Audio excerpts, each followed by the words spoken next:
Hello बेटा, good morning. देखिए ये आपका क्या है, रक्त संबंध पाठ से लिए गए हैं। तो रक्त संबंध आप जानते हैं कि जिस परिवार से हमारे माता पिता, हमारी बहन, हमारी दादी, हमारी चाची, हमारी मौसी, है ना, हमारे दादा बिलोंग करते हैं, ठीक है। तो उसके और हमारे बीच की कड़ी को आसान तरीके से जो बोध किया जा सकता है उसे हम क्या बोलते हैं, रक्त संबंध बोलते हैं ना, ठीक है। तो देखिए रक्त संबंध पाठ से ये प्रश्न नंबर 20 है, ठीक। और ये क्या है, पॉइंट वाइज में दिया गया है, ठीक है। ये किस में दिया गया, पॉइंट वाइज में दिया गया है। कह रहा है कि टी डी की बहन है, डी का विवाह पी से हुआ है और पी एम का पुत्र है। टी जे की माता है, वाई यू का पिता है।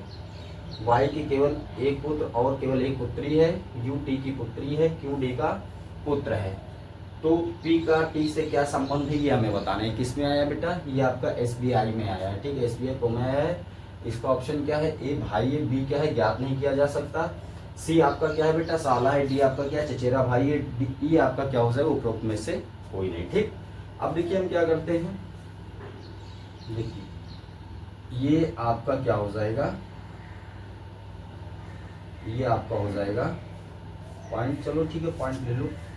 ये आपका पॉइंट क्या हो गया, पहले जो कह रहा वो ले लो। ये आपका क्या हो जाएगा, टी, ठीक। ये टी हो जाएगा और टी क्या है, बहन है, ठीक। टी क्या है, बहन है, ध्यान दीजिएगा। टी बहन है, ठीक। इसकी बहन है टी, इसकी बहन है डी, यानी टी डी की क्या है, बहन है। टी बहन है किसकी है, डी की, ठीक। फिर क्या कह रहा है, डी का विवाह पी से हुआ है। अब डी का विवाह किससे हुआ है, पी से हुआ है। ये पॉइंट आपका क्या हो जाएगा, पी हो जाएगा, ठीक। अब ये डी है ना, ठीक। तो डी का जो विवाह है, ये डी का विवाह, ठीक। तो डी का विवाह पी से हुआ है, क्या है, विवाह, यानी डी का विवाह, विवाह को या शादी को बात एक है, ठीक। तो डी का विवाह किससे हुआ है बेटा, डी का विवाह पी से हुआ है ना। तो डी की शादी किससे हुई है, पी से हुई है ना। अब देखिए क्या कह रहा है कि पी एम का पुत्र है, ठीक। एक पॉइंट और ले लो, ये एम हो जाएगा, पॉइंट क्या हो जाएगा, पॉइंट एम हो जाएगा, ठीक। अब कह रहा है पी जो है एम का पुत्र है। ये पी जो है क्या है, पुत्र है, ठीक। किसका पुत्र है, एम का, ठीक। पी किसका पुत्र है, एम का। इतना आगे समझ लें। अब पॉइंट नंबर 2 क्या कह रहा है कि टी जे की माता है। अब देखो टी ये है ना, तो इधर से स्टार्ट करो। ये पॉइंट आपका क्या हो जाएगा, जे हो जाएगा, पॉइंट क्या हो जाएगा, जे हो जाएगा, ठीक। अब टी जो है क्या है, जे की माता है। टी जो है जे की क्या हो जाएगी, माता। ये यहाँ पे एरो बनाना, टी क्या है, माता है, किसकी माता है, जे की माता है, ठीक। तो टी माता है किसकी है, जे की। टी माता है किसकी, अगर यहाँ एरो बना देते तो क्या जे से संबंध हो जाता है, जे टी का क्या, तो यहाँ एरो इसलिए बना दिया कि टी जो है जे की क्या है, माता, इसलिए एरो कहाँ पे बना दिया, टी के पास में, यानी टी क्या है, जे की माता है, ठीक। अब देखिए क्या कह रहा है कि वाई यू का पुत्र है। अब ये पॉइंट आपका क्या हो जाएगा, वाई आपका यू हो जाएगा, यू, ठीक। यू, वाई यू का पुत्र है। वाई ले लो बेटा, पहले वाई लिया गया है ना, तो ये वाई हो जाएगा, क्या हो जाएगा, वाई, ठीक है। फिर क्या कह रहा है, वाई, फिर पॉइंट आपका क्या हो जाएगा, यू, ठीक। पॉइंट क्या हो जाएगा, यू। वाई क्या है, यू का पिता है ना, यहाँ पे बता रहा है कि वाई यू का क्या है, पिता है। टी जे की माता है, वाई यू का क्या है, पिता है। तो वाई जो है पिता है किसका है, यू का, ठीक। वाई क्या है? पिता। वाई क्या है? पिता है। देखिए बेटा, यहाँ पिता होगा, ठीक। तो वाई क्या है? पिता है, ठीक। तो देखो टी जे की क्या हुई? माता हुई। वाई यू का क्या हो गया? वाई यू का पिता हो गया, ठीक है। वाई के केवल एक पुत्र और एक पुत्री है। अब वाई के क्या है? केवल एक पुत्र और पुत्री है, ठीक। वाई क्या है? यू का पिता है। वाई यू का पिता है, ठीक है। और वाई के केवल एक पुत्र और एक पुत्री है, तो यहाँ पे पिता दे दिया गया। यू को ये नहीं बताया गया कि यू इसकी क्या पुत्री है या पुत्र है, ठीक है ना। इसकी केवल एक संतान है। अब देखो वाई के केवल एक पुत्र और केवल एक पुत्री है, ठीक। अब देखो यू टी की पुत्री है। यू क्या है? टी की पुत्री है, ठीक। यू क्या है? टी की पुत्री है, ध्यान दीजिएगा। अब देखो ये यू जो है टी की क्या हो जाएगी? यू है, ठीक है। यू यहाँ पे दिया गया बेटा, ध्यान दीजिएगा। यू देखो आपका ये पॉइंट है ना, बताया जा रहा है कि यू जो है टी की पुत्री है। क्या है? पुत्री, ठीक। ध्यान दीजिएगा, है ना। तो आप देखिए यू क्या हो जाएगा? पुत्री, ठीक है। किसकी पुत्री है? टी की। तो देखो तो वाई की दो संतानें हो ही गई, क्योंकि टी जे की माता है। टी क्या है? जे की माता है। टी की संतान कौन है? जे है। और टी की संतान यू भी है, क्योंकि अगर पुत्री है तो टी की संतान यू भी है ना। तो और यू के पिता क्या है? वाई है। तो जे के भी पिता क्या होंगे? वाई होंगे, ठीक। तो आप देखो यहाँ पे वाई के जो है एक पुत्र एक पुत्री, ठीक है। तो वाई किसके पिता है? यू। और यू क्या है? पुत्री है, ठीक। किसकी पुत्री है? टी की। तो टी और वाई क्या क्या होंगे? पति पत्नी का संबंध हो गया, ठीक। क्योंकि टी क्या है? जे की माता है। तो टी की संतान जे भी हो गई और टी की संतान यू भी हो गई। और यू की पिता कौन है? वाई है। तो जब यू के पिता वाई हैं तो वाई टी का पति हो गया और टी का एक संतान जे है, तो वाई उनका क्या हो जाएगा? पिता हो जाएगा, है ना। समझ गए कि नहीं? अब देखिए अब क्या कह रहा है? यू टी की पुत्री है, क्यों? डी का पुत्र है, ठीक। एक पॉइंट और ले लो, ये पॉइंट क्या हो जाएगा? क्यों। क्यों क्या है? पुत्र है। क्यों क्या है? पुत्र है, ध्यान देना। क्यों क्या है? पुत्र है।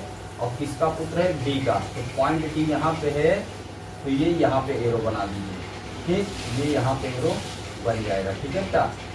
ये एरो यहाँ पे बन गया, ठीक। तो डी का पुत्र क्या है? यानी क्यों जो है डी का पुत्र है। डी का पुत्र क्यों है या क्यों डी का पुत्र है, बात एक ही है, ठीक। अब पी का टी से क्या संबंध है, ठीक। यानी पी का टी से क्या संबंध है, ध्यान देना। तो देखो पी और टी बता रहा है, तो टी क्या है? डी की बहन है। पहली बात ध्यान दीजिएगा, टी डी की बहन है। अब डी ये नहीं बता रहा है, ठीक है। अब देखो डी का पुत्र क्या है? क्यों है। लेकिन डी को ये नहीं बताया गया कि ये स्त्री है कि महिला है।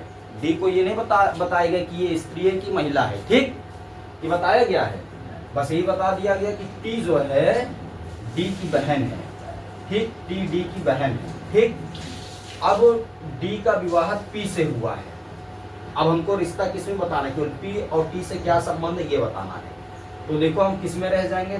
टी डी पी, इन तीनों में देखो रिश्ता अपने आप पता चल जाएगा, ठीक है।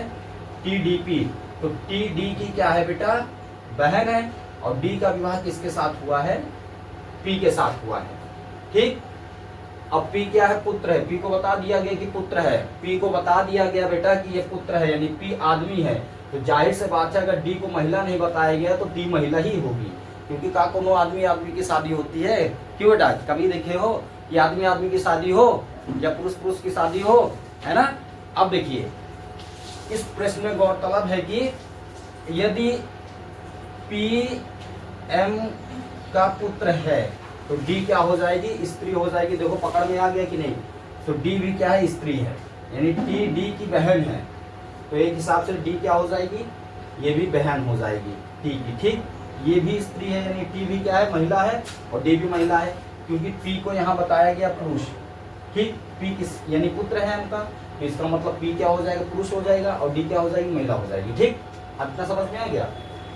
अब देखो पी और टी का क्या संबंध है, पी और टी का क्या संबंध है बेटा। देखो यहाँ पे पी का टी से क्या संबंध है, यानी पी का टी से क्या संबंध है। तो पी क्या हो सकता था, मान लो कि टी आपका ये नहीं बताएगा कि छोटी बहन है कि बड़ी बहन है, बस यूँ बता दिया गया कि टी डी की बहन है। अब इन दोनों में छोटी बहन कौन है, बड़ी बहन कौन है। अगर डी हमारी बड़ी बहन होती, डी हमारी बड़ी बहन होती, तो पी टी का क्या लगता, जीजा लगता है ना। तो जाहिर से बात है कि अगर टी बड़ी होती, ठीक, तो रिश्ता कुछ और होता, अगर डी बड़ी है तो रिश्ता कुछ और होता। ठीक, तो मान लो टी डी की बहन है और डी का विवाह पी से हुआ, यानी डी का पति पी है। ठीक, तो पी का टी से क्या संबंध होता है, जीजा का संबंध होता है। किसका संबंध दिख रहा है, जीजा का संबंध दिख रहा है ना। देखो फिर से, मान लो टी डी की बहन है, टी डी की क्या है, बहन है। ठीक, और डी भी क्या है, एक महिला है, और डी भी क्या है, टी की बहन है। पी क्या है, पुरुष है, क्योंकि पी पुत्र है, तो पुत्र का मतलब पुरुष है, और डी का विवाह पी के साथ हुआ, और पी क्या है, पुरुष है। तो बताओ ये इसकी बहन हो गई, और बहन का पति पी हो गया। ठीक, और पी का टी से क्या संबंध है, ठीक, पी का टी से क्या संबंध, पी क्या हो जाएगा, जीजा हो जाएगा ना। तो इस ऑप्शन में जीजा दिया गया है बेटा। अच्छा ये बताओ, जैसे मान लो कि आपकी बहन टी है, ठीक, आपकी बहन टी है, ठीक है ना। मान लो सपोज दैट आपकी बहन टी है, ठीक, और टी की बहन डी है, और टी की बहन डी है। आपकी बहन टी है और टी की बहन डी है, और डी का विवाह पी से हुआ है। ठीक, आपकी बहन टी है और टी डी की भी बहन लगेगी ना, आपकी बहन टी है, ठीक, और टी डी की बहन है, और डी का विवाह पी से हुआ है। ठीक, तो बताओ पी आपका जीजा लगेगा ना, तो आपकी बहन टी है, तो टी का भी क्या होगा, पी का टी से क्या संबंध होगा, जीजा का संबंध होगा ना।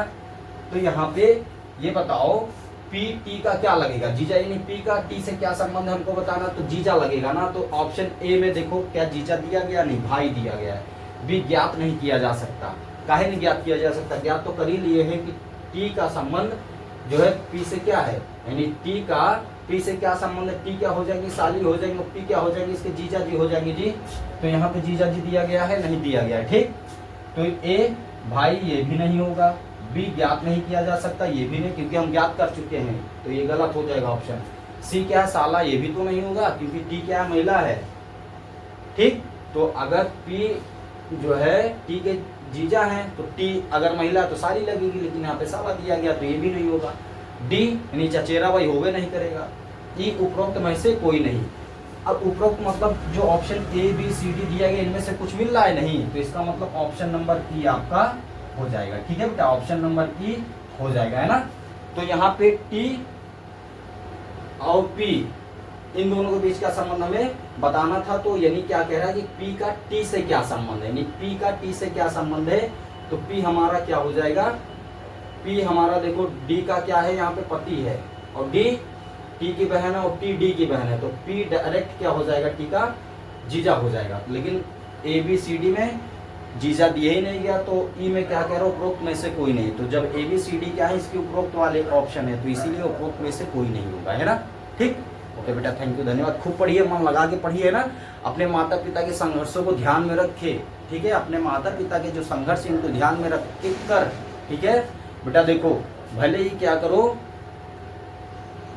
1 जून की रोटी खाओ, है ना। देखो हमारा जून का महीना आया है ना, तो 1 जून को क्या है, रोटी दिवस मनाया जाता है। यानी कि जो 1 जून होता है, तो हमारे बुजुर्ग क्या कहते थे, 1 जून की रोटी खाओ, लेकिन ईमानदारी की रोटी खाओ ना। ठीक, तो ठीक उसी प्रकार से अगर पढ़ाई करना है तो हमें ईमानदारी से करना है। माता पिता हमारे किस तरह हमें पढ़ाते हैं ना, है ना।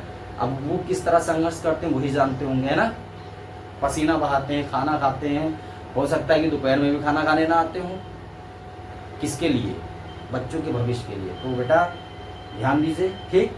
हमारे बुजुर्ग जो कहते थे वो सत्य है कि आधी रोटी खाओ, ईमानदारी का खाओ लेकिन मेहनत का खाओ, ठीक। तो बेटा आप भी उसी को क्या करो, धारण करो। आधी रोटी खाओ लेकिन ईमानदारी से पढ़ाई करो, ठीक। अगर ईमानदारी से आप पढ़ाई कर रहे हो तो ये 110% समझ जाओ, ठीक है, आपका भविष्य उज्जवल होना ही होना है, ठीक है ना। तो ईमानदारी से और माता पिता के संघर्षों को ध्यान में रखते हुए कि वो किस प्रकार से मेहनत कर रहे हैं, ठीक है ना, तो आपको सफलता जरूर मिलेगी। ओके बेटा, थैंक यू, धन्यवाद।